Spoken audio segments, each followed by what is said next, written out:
Everyone, Gil here at GrayManPrepping. On this episode of Your Prep for Today, guess what I'm talking about? Hey, firewood. All right, before we jump into that, just want to remind you, if you haven't had a chance to subscribe to the channel, go ahead and click that red button down there. It says subscribe on it, then ring the notification bell. That way you don't miss out on any of these great tips for being prepared. All right? All righty, so firewood. But I don't have a fireplace. Fine, you don't have a fireplace. Still, listen to this. Share it with those of your friends that do have fireplaces. We'll be talking about alternative heat sources for winter later on. But firewood is something that you should have. And hey, you don't have to use firewood just in the wintertime, even though we're heading towards winter. If you got a fire pit out in the backyard, firewood helps out there too. Now, ways you use firewood in the house, of course, fireplace, wood burning stove. But my wood burning stove is a pellet stove.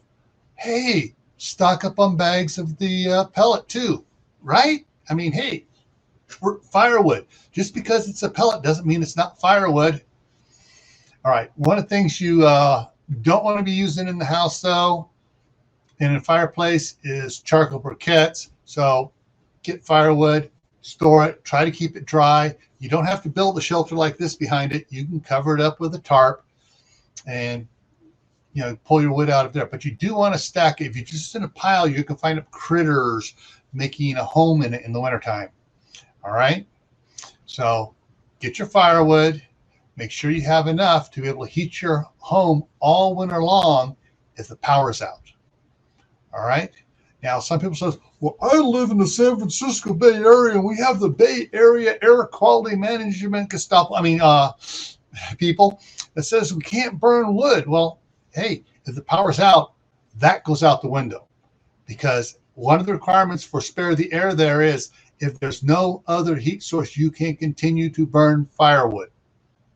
All right? It's a safety issue. They can't tell you not to burn. If the power's out or the gas is out, and you have no way of heating your house, you can burn firewood without worrying about being fined, all right? So with that, everyone, stay happy no matter what life throws at you. Stay safe. Don't do anything foolish. And most of all, keep stocking up and preparing, all right? And I'll see you in the next video. Take care.